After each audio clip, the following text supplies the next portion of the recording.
안녕하세요. 오늘 여러분이 보내주신 자료들로 인체의 가장 기본적인 원리들을 함께 파헤쳐 볼 시간입니다. 네, 뭐랄까, 우리 몸이라는 거대한 도시를 탐험하기 전에 지도 읽는 법이랑 기본 용어부터 배우는 시간. 이렇게 생각하면 딱 좋겠네요. 네, 맞아요.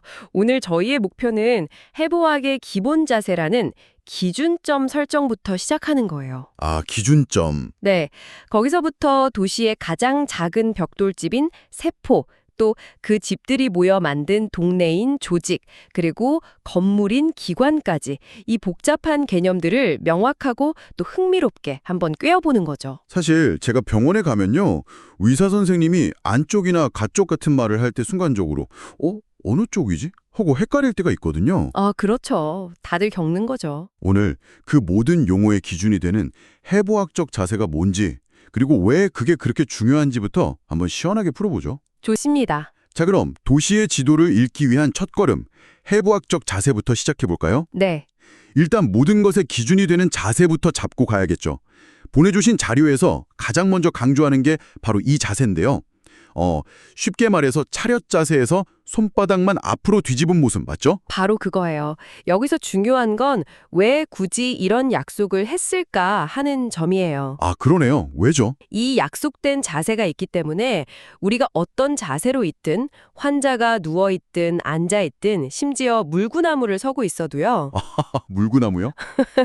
네, 의료진들은 항상 동일한 기준으로 신체를 설명할 수 있는 거예요.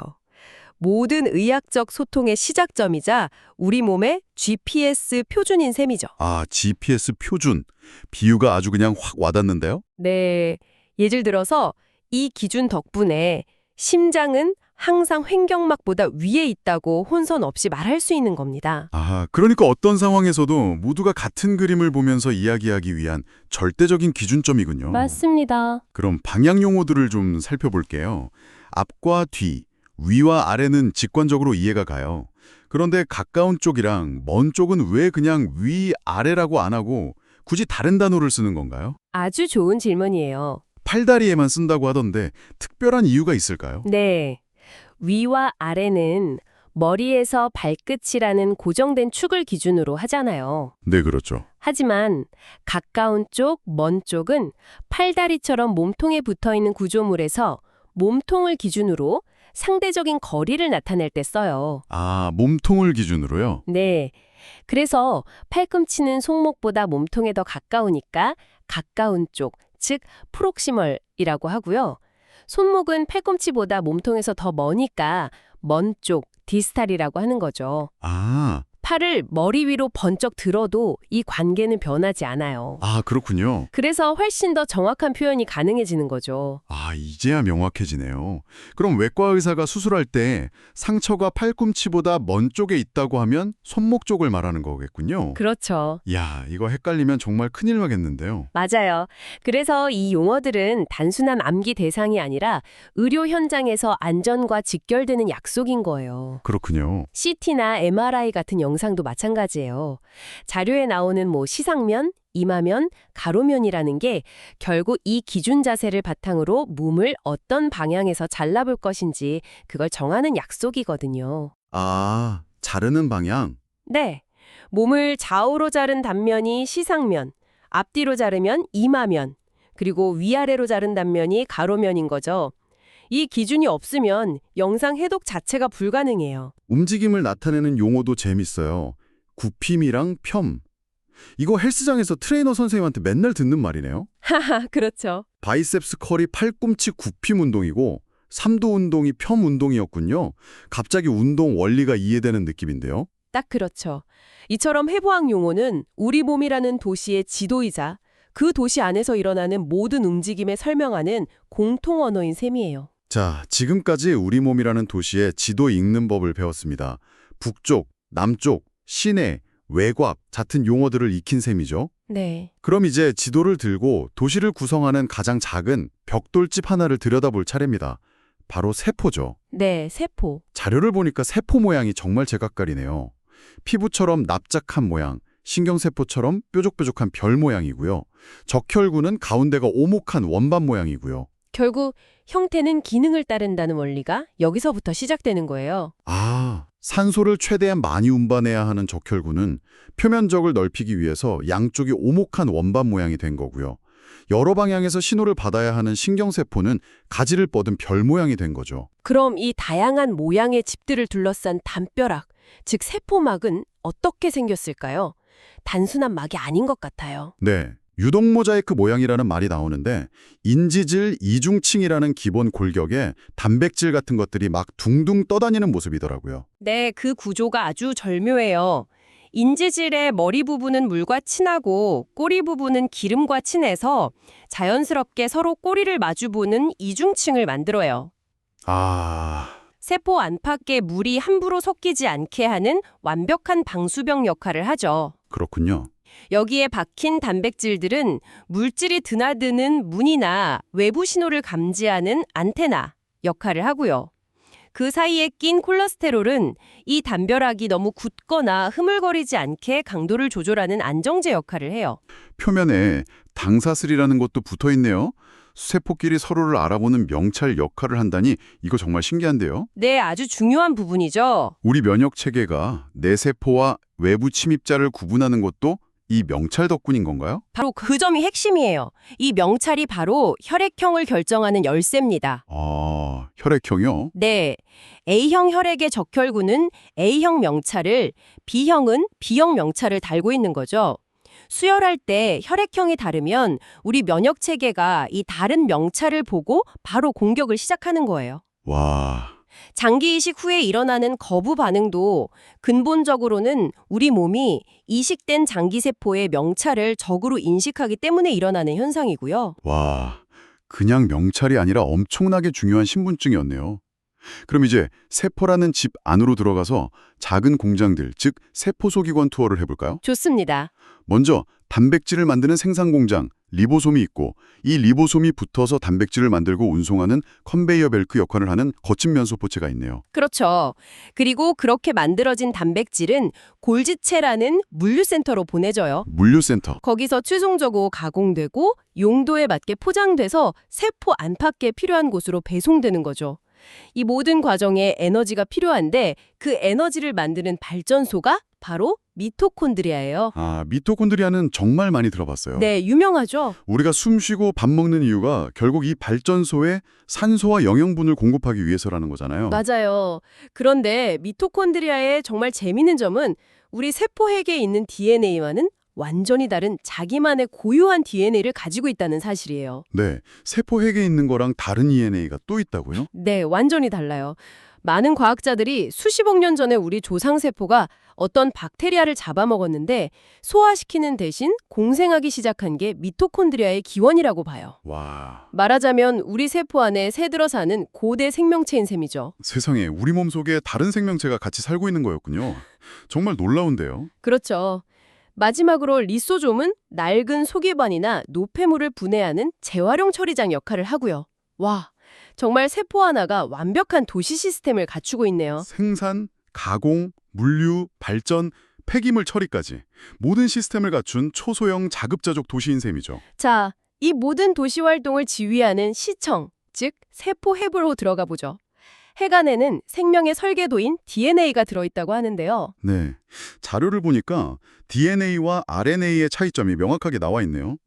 DNA는 이중나선으로 정보를 안정적으로 저장하고 RNA는 단일 가닥으로 정보를 전달하는 역할을 한다고요. 도서관에 비유하면 아주 쉬워요. DNA는 외부 반출이 절대 금지된 귀중한 원본 설계도고요. 아, 원본. RNA는 그 원본을 잠시 복사해서 공장으로 가져가는 복사본이에요. 아하. 중요한 원본은 핵이라는 안전한 도서관에 보관하고 필요할 때마다 RNA라는 복사본을 만들어서 리보솜이라는 공장으로 보내 단백질을 만드는 거죠. 원본 손상을 최소화하는 아주 효율적인 방식입니다. 세포는 이렇게 생명 활동을 하다가 필요하면 분열을 통해 스스로를 복제하기도 하죠. 네, 분열을 하죠. 첫 번째는 체세포 분열인데 성장이나 상처 회복을 위해 나와 똑같은 세포를 하나 더 만드는 과정이라고요.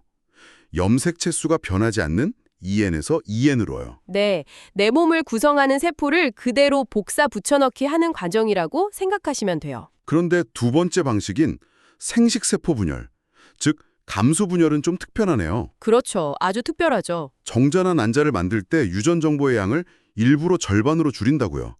2n에서 n으로요.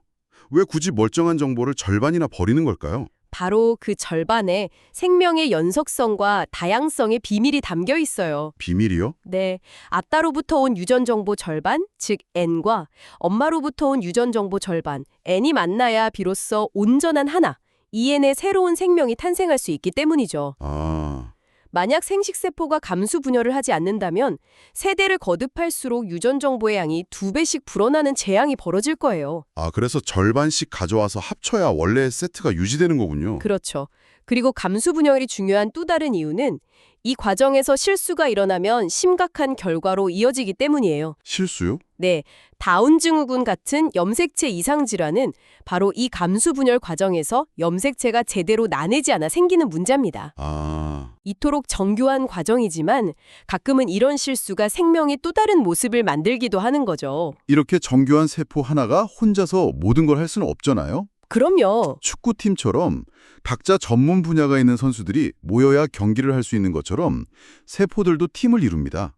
이 팀을 우리가 조직이라고 부르는 거죠. 네, 맞아요. 비슷한 기능과 모양을 가진 세포들이 모여서 팀워크를 발휘하는 단계죠. 네. 우리 몸에는 크게 4가지 기본 조직 팀이 있어요. 상피 조직, 결합 조직, 근육 조직, 그리고 신경 조직이요. 이 4가지 조직이 우리 몸을 만드는 방식이 흥미로운데요.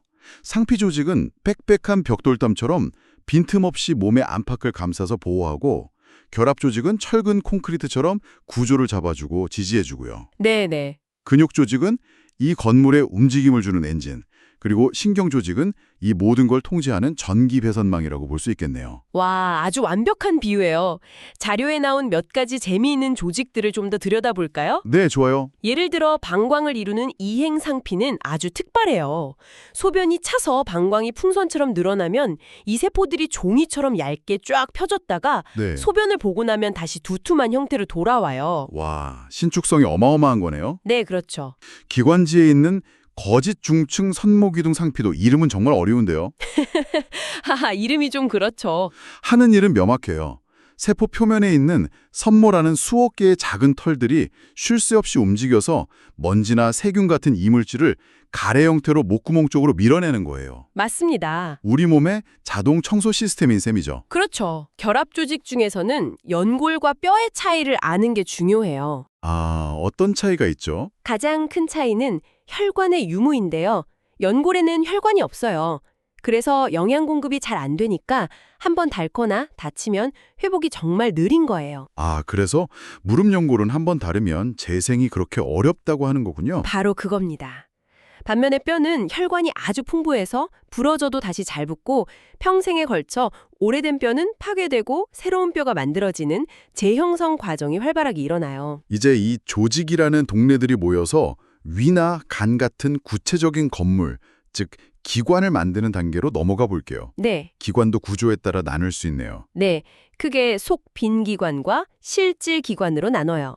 속빈 기관은 위나 장처럼 내부가 비어있는 관이나 주머니 모양의 기관이에요. 속이 비어있는. 네. 음식물이나 공기, 소변 같은 내용물이 지나가는 통로 역할을 하죠. 보통 안쪽부터 점막, 근육층, 바깥막 같은 층 구조를 이루고요. 그럼 실질 기관은 속이 꽉 찬 기관을 말하는 거겠네요. 간이나 콩팥처럼요. 맞습니다. 실질 기관은 그 기관의 고유 기능을 수행하는 핵심 세포 덩어리인 실질과 그 실질을 지지하고 혈관과 신경을 공급하는 틀 역할을 하는 기질로 구성돼요. 마치 두부 실질과 그 두부를 담고 있는 틀, 기질 같은 관계라고 생각하시면 이해하기 쉬워요. 자, 오늘 이 모든 정보들을 한번 정리해보죠. 네. 우리는 우리 몸을 이해하는 가장 기본적인 언어와 지도를 살펴봤어요. 네. 해부학적 자세라는 기준점에서 출발해서 세포라는 도시, 조직이라는 동네, 기관이라는 건물까지 차근차근 탐험했네요. 결국 이 모든 것은 생명현상이라는 정말 믿을 수 없을 만큼 복잡하고 거대한 시스템을 이해하기 위한 체계적인 접근법이에요. 네. 몽어 하나, 세포 소기관 하나가 각자의 역할과 의미를 가지고 톱니바퀴처럼 정교하게 맞물려 돌아가고 있다는 걸 알 수 있었죠. 그렇죠. 이런 기본 단위에 대한 이해가 있어야 비로소 질병이 왜 생기고 약이 어떻게 작용하는지를 이해할 수 있는 그 출발점에 서게 되는 거고요. 오늘 우리는 수많은 세포와 조직들이 각자의 역할을 수행하면서 우리 몸이라는 거대한 도시국가를 유지하는 것을 보았습니다. 네. 그렇다면 이 모든 것을 조율하고 지휘하는 총사령관은 과연 무엇일까요? 물론 자료에서는 신호를 전달하는 신경 조직이나 호르몬을 이야기하지만 그보다 더 근원적으로 수십억 년에 걸쳐 이 모든 복잡한 설계도를 계획하고 지금 이 순간에도 멈춤 없이 명령을 내리고 있는 그 존재는 과연 무엇인지 한 번쯤 생각해 보시는 건 어떨까요?